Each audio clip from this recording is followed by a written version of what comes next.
with the practice of yoga, with meditating, with wanting to make a change, just made me more aware of everything that I was doing. Until they don't really recognize that there is something that they need to address, they're never going to do anything about it or make a change.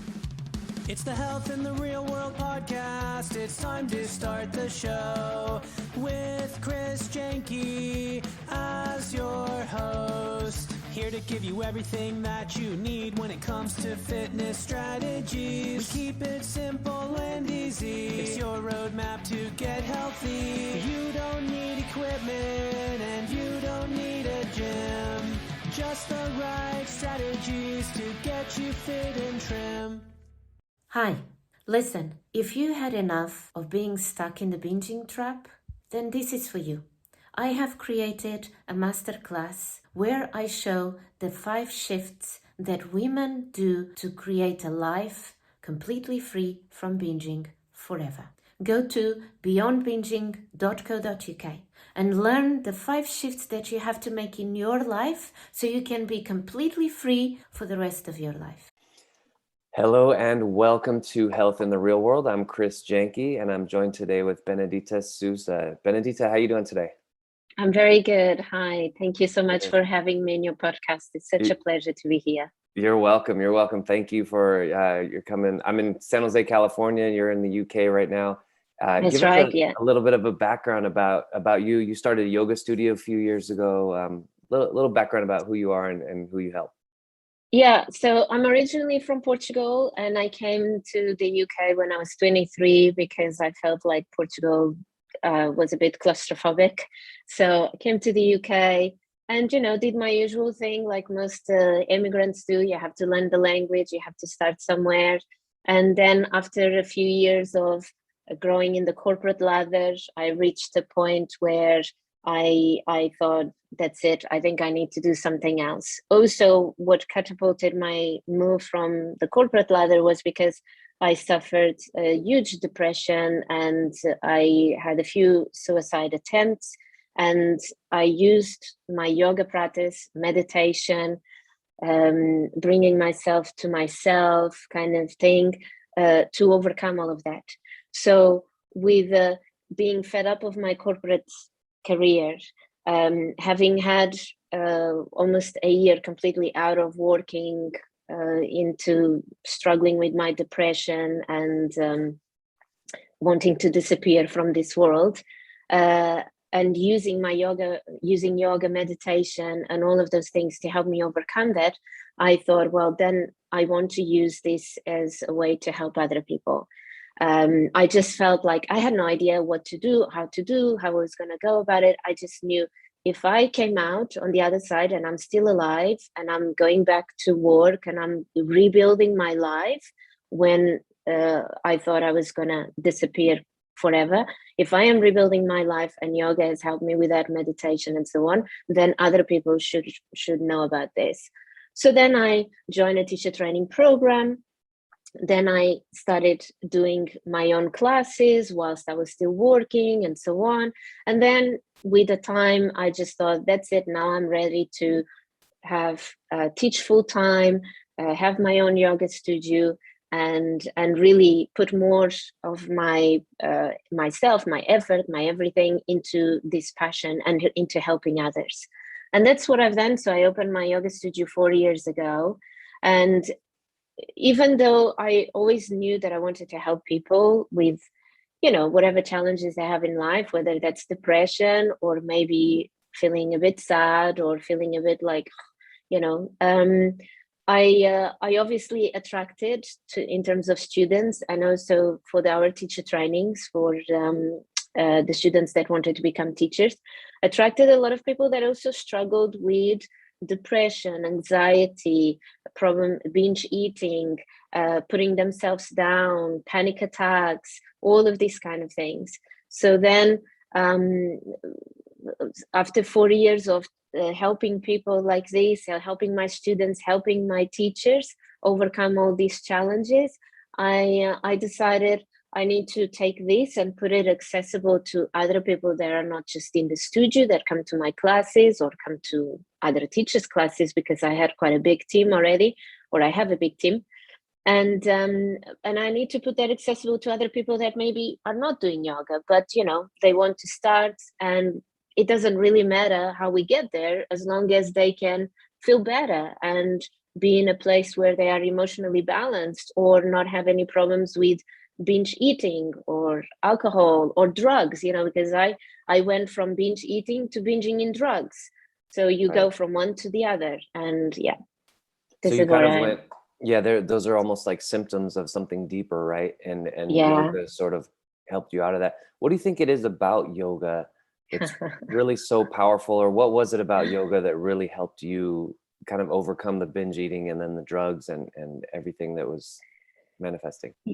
Yeah, and it's funny you ask that, because for many years, when you're practicing yoga, you just have no idea why is it so good, why it feels so good, why it makes you feel good about yourself and happy, and why you keep going back. Sometimes with my teacher, I even joked with him, like, I'm just coming back for my dose of drugs again, because you just feel like you have this addiction for something really healthy, really good.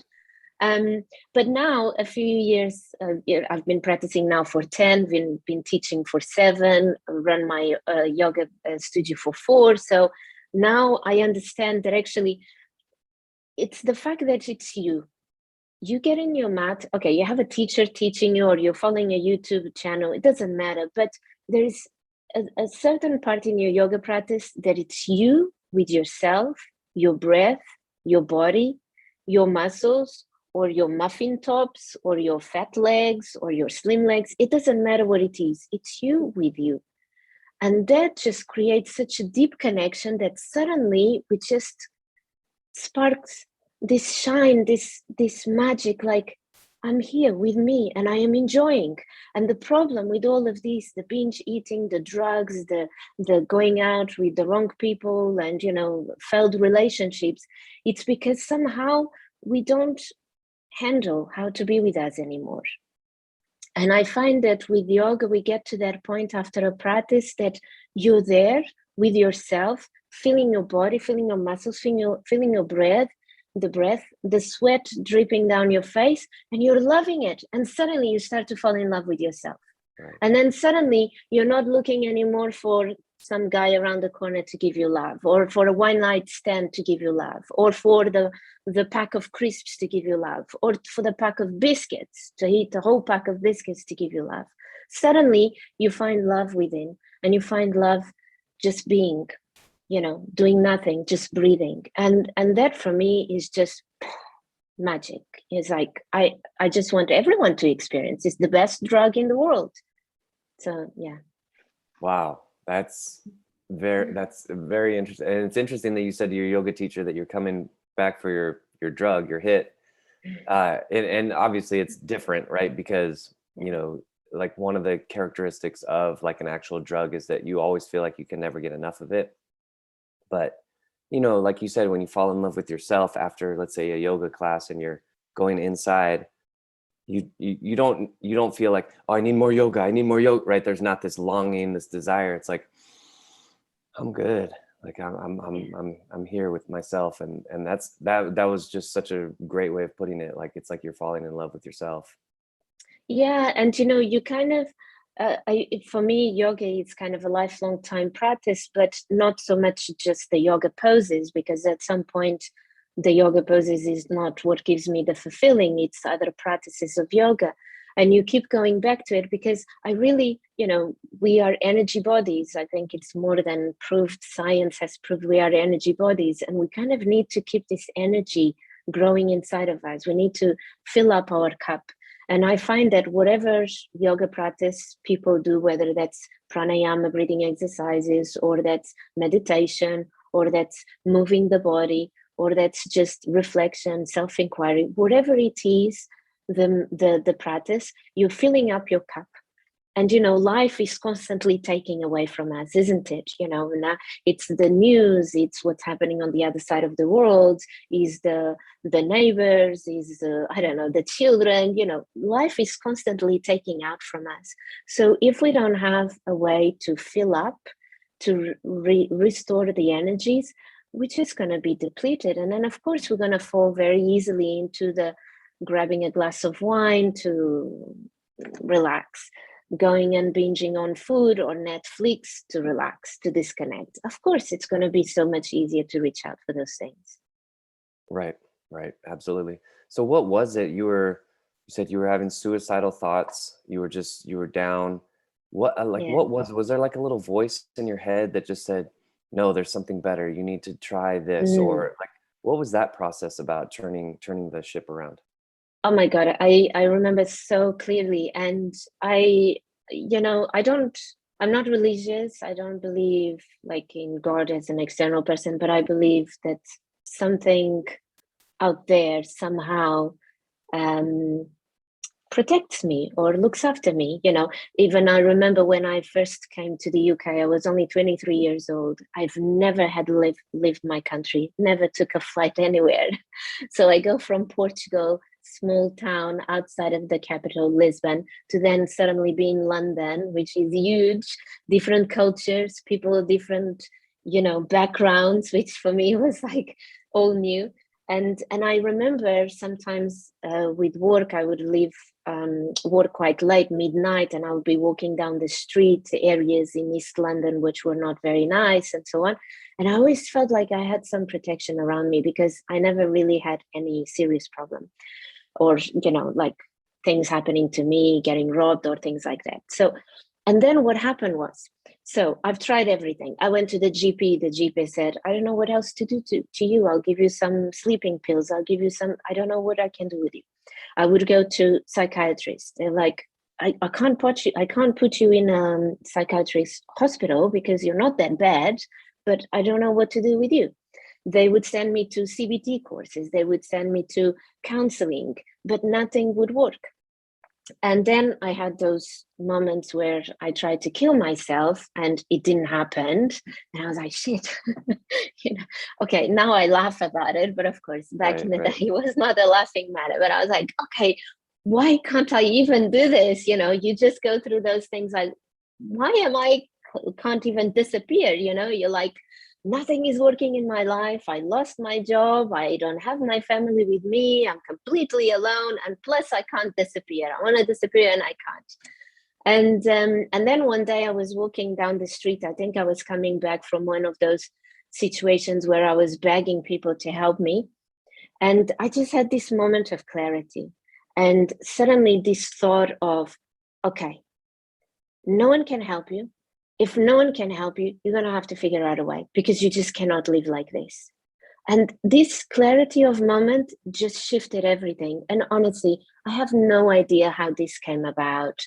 I was not doing anything. I was just walking back home from another no, we can't help you. And I was going back home feeling again like demotivated. And suddenly I had this voice, I had this thought in my head. And from that moment on, I said, okay, I'm going to have to figure out a way. So I immersed myself in the yoga practice, immersed myself in meditation, immersed myself in just improving, doing everything that I could do to feel happier, to feel better. And then slowly, bit by bit, that happened. So the first was the thought. And I think we all come into that point where suddenly we just get to rock bottom and there is a click, there's something, there is like this click that goes like, shit, I cannot carry on like this, something has to change. And then that happens and suddenly you have the energy, you know what you need to do, you know where you're going, you know who can help you, and you just go for it. And that's what happened. Yeah, that rock bottom experience can be actually pretty valuable. Yeah. It can be like rocket fuel, just propelling you up. That's an amazing story. Yeah, thank you. So when you have a new client come in, let's say into the yoga studio, what's sort of like your process? Like, how do you get them from wherever they are and encouragement, and how do you get them up to, living their best life? Yeah, absolutely. So great question, because we nurture quite a lot our students. We know every student's name. We have very close relationship with them, and that reflects in the fact that most students come to practice 3 to 4 times a week. Some students practice almost like every day. It's almost like a second home. So for them, it's not so much just coming to a yoga class and going home, but it's more like meeting friends, having a chat. Sometimes we go for brunch, we have movie nights, and so on. We have a very close community in that sense. And the first thing we do is we always have a conversation. What do you want to get out of yoga? Because yoga has so many tools to help people in different aspects of life that it would be a waste not to use them. So some people might just want to recover from back pain. Maybe they're just recovering from an old injury. Maybe they want to lose weight. Maybe they just want to become stronger. They feel like they are losing muscle, or they feel like they have very weak arms. Or maybe they are going through some bad moment in their life, divorce, or the work is very stressful, or they just moved into the area, they don't know anyone and they feel lonely. And then we support them in that way. So we have other things going on in the studio to help them in different ways. We have meditations going on. We have breathing workshops, like pranayama workshops. We have different things going on. And that helps us to enhance the experience of the student of yoga, and also make use of all the tools of yoga to help them in their life, to support. And this is a continuous process that we do over the course of 6 months, a year, 2 years, 3 years. Most students, they've been with us since the beginning, more than 3 years. And we find that the students, just the more they learn about yoga and the more they feel like the tools are helping them, the more they want to use it, the more they are interested. Right. When you can connect it to some actual results in your life, right? Exactly. And exactly. So you mentioned that one of the symptoms that was manifesting during your sort of dark times was binge eating, and you overcome that through your yoga practice, and you have a program, like a binge eating program, right, to help people who are suffering from this. Can you talk about that for a minute?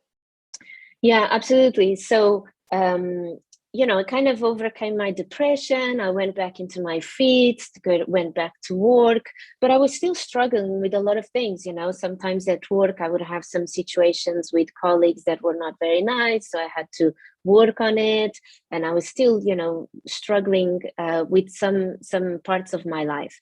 And then one of them was the binging. Binging was something that was in my life since I was teenager, since I was like, I think 14, 15 years old. But I never really understood what it was. I just thought, sometimes I eat a bit too much and that's it. And then I thought maybe I get fat very easily. You go through these things, you don't know what's happening. And then when I was kind of back into my feet and back to work and all of that, I started wanting to change the things that were not making me feel good. And one of them was binge eating. So with the practice of yoga, with meditating, with wanting to make a change, just made me more aware of everything that I was doing. Basically, that's it. It's a bit like that thing, if someone is addicted to cigarettes or alcohol or I don't know, whatever it is. I'll edit this out, but she's my next. Okay, go ahead. Sorry. Okay. Someone's addicted No, that's okay. to cigarettes or alcohol. Yeah, if someone is addicted to alcohol, cigarettes, sex, gambling, whatever it is, until they don't really recognize that there is something that they need to address, they're never going to do anything about it or make a change. And for me, it was the same thing. I had to realize there's something about eating a lot and wanting to stuff myself with food and numb myself down that I need to address. And then once I decided I'm going to address that, like I am addressing everything else in my life, because I want to start living a life that I love living and that I feel proud of, then I started to change.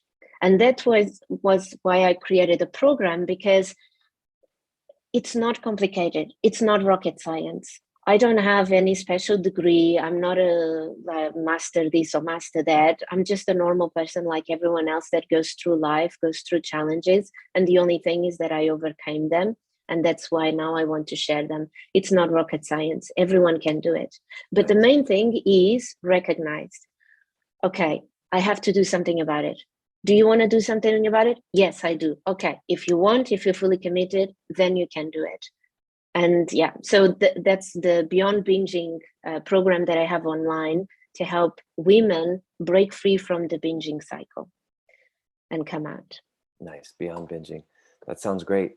Well, Benedita, we're running low on time. We've got to get you going to the rest of your day. But how do people get in touch with you? Website, social media, how do they find you online? Yeah, so for the binging program, beyondbinging.co.uk, you can also find on Facebook, Beyond Binging, pretty simple. Otherwise, I'm all over Instagram, Facebook, Yoga with Bene or Benedita Sousa. And yeah, just reach out, whatever it is that you're wanting to chat with me, and we'll take it further after. All right. Sounds good. Well, Benedita, thank you so much for joining me today on Health in the Real World. I really appreciate it. Thank you. Thank you. Thank you. It was a pleasure, Chris. Thank you so much for letting me share my story. Thank you. Thanks for listening to the Health in the Real World show. Make sure to like and subscribe and comment down below. Visit mycorebalance.com to learn more.